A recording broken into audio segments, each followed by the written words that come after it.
Ladies and gentlemen, welcome back to Obsessive Compulsive Gaming. I am the Obsessive Compulsive Gamer, and this is my review for Code Violet. So dear viewers, this particular video game released this very day. And just like that beautiful bearded bastard Barry Burton, you're probably wondering, what is this?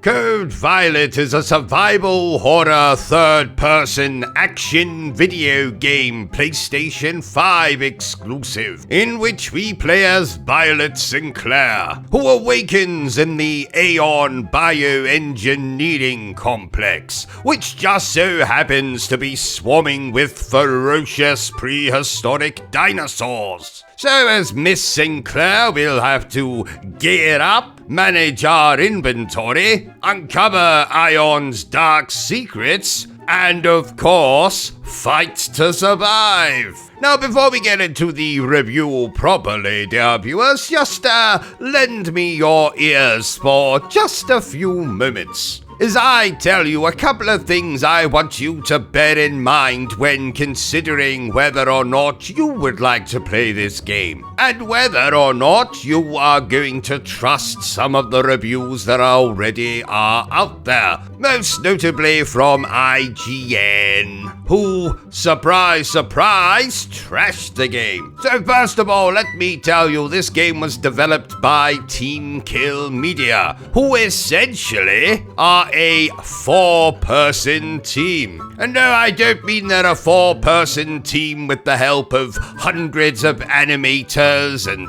musicians and Jeff Keighley and or Hideo Kojima giving them relaxing back rubs every 7.5 minutes. No, they are a four-person team. They wrote this game, they designed this game, they made this game. The game's absolutely stupendous soundtrack was composed by one of them. So if you're expecting this game to be Uncharted levels of quality, or Elden Ring, or bloody Ghost of Tsushima, then think again. But as you're going to discover by listening to the rest of my review, and trust me, we're going to get to the review in a couple of seconds, have no fear, I loved my time with this game. There, I said it. So if you're just here to get a recommendation as to whether or not you should play this game from someone who has played a lot of survival horror third-person action video games in his time, then you have it. I loved my time with this. I loved my time with New Game Plus. I'm sure I'll have an absolutely stupendous time when I finish this review and then go back through the bloody game again. So let's get on to actually reviewing this video game the only way I know how. Badly. And let me start by telling you, as briefly as possible, what I absolutely adored about Code Violet. As I have already mentioned, this was essentially developed by four people, and I honestly cannot commend the work on display here enough. For not being a quote-unquote AAA title, everything from the game's visual aesthetic, to its futuristic setting, to the designs of the dinosaurs, to all of the character designs, I was very impressed with everything that this game had to offer. And just like a good survival horror video game should do, there were moments where I was jumping out of my skin, feeling tense as I noticed I was running out of ammunition, and there was a bloody goddamn raptor moving very quickly towards my location, and you get a wonderful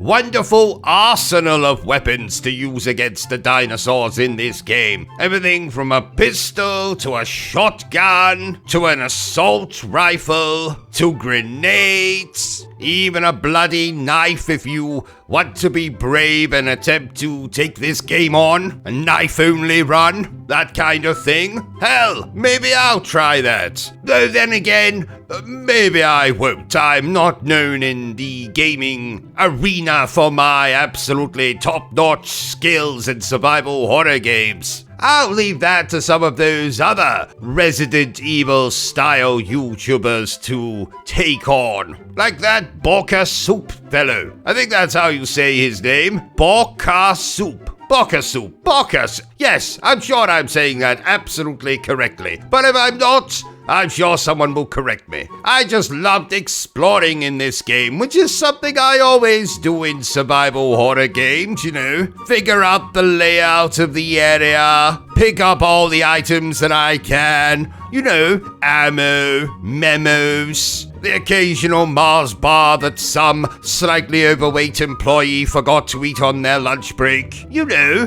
the usual. And speaking of the memos, they will flesh out some of the elements in the game's story, which, might I add, was rather splendid in its own right. I'm not going to deliberately spoil anything here for you, but let's just say there's a lot at play here than just simply waking up in a bioengineering complex and having an infestation of bloody dinosaurs. There's cloning. There's a bit of time travel. There's a character who may or may not be a descendant of some ancient badass. There's even a very nice love story at the center of the game's narrative. And best of all, when the game wrapped up and the credits started to roll, not only was I blessed with an absolutely fantastic end credits song, but I had a very deep-seated desire to keep playing this story. So when the credits had finished and I saw those beloved words, Violet Sinclair's story has only just begun,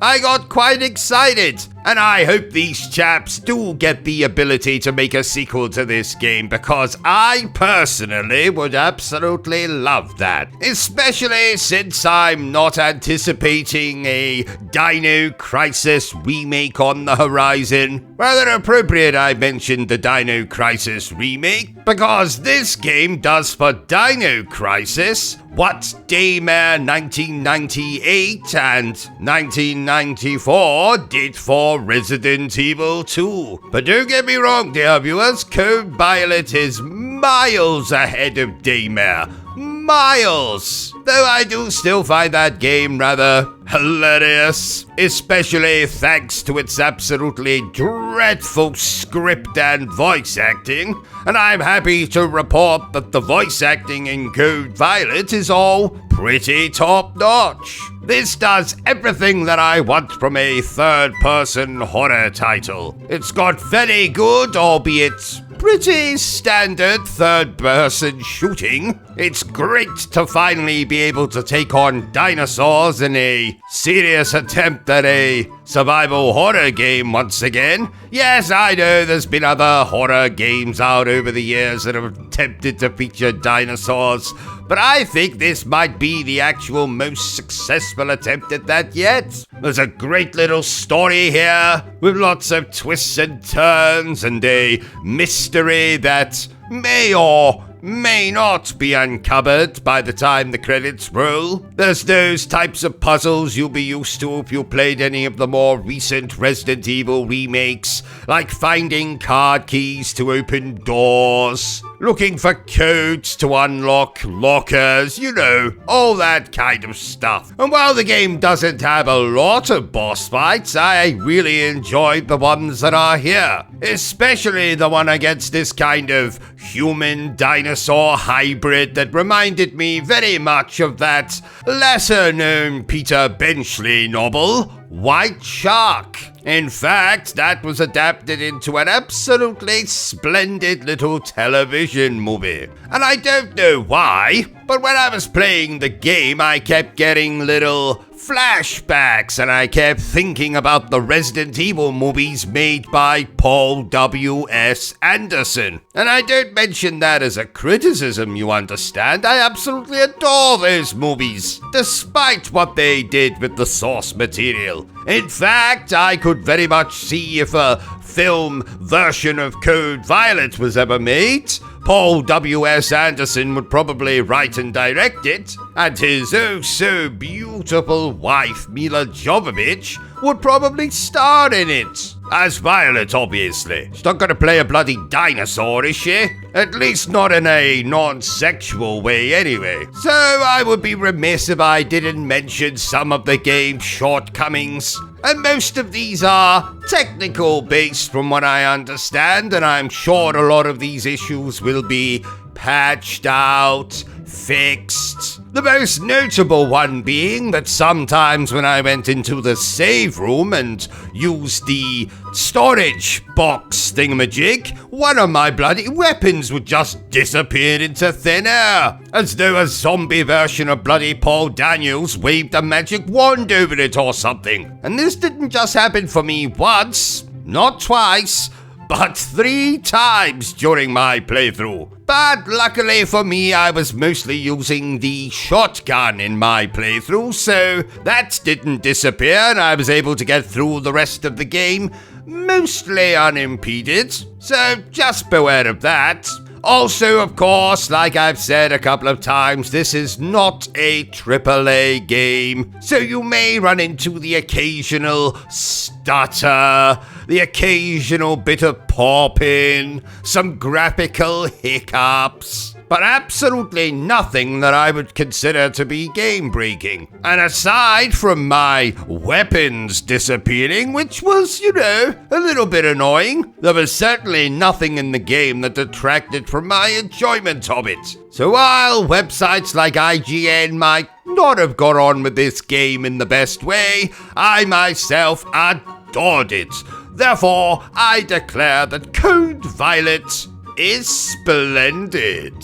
So there you have it, ladies and gentlemen, another review by yours truly. Probably a review that went on for maybe a little bit too long, but what are you gonna do? If you enjoyed this little review of mine, don't forget to give me a thumbs up. If you haven't enjoyed it, well then, you can feel free to give me a thumbs down. But please remember the single most important thing I always tell you, dear viewer, and that is to always stay obsessed with gaming. Are you still here? Oh, you must have really enjoyed this video then. In that case, you had better subscribe to the channel and check out our other content. Otherwise, you're a booby pants, and no one wants to be a booby pants.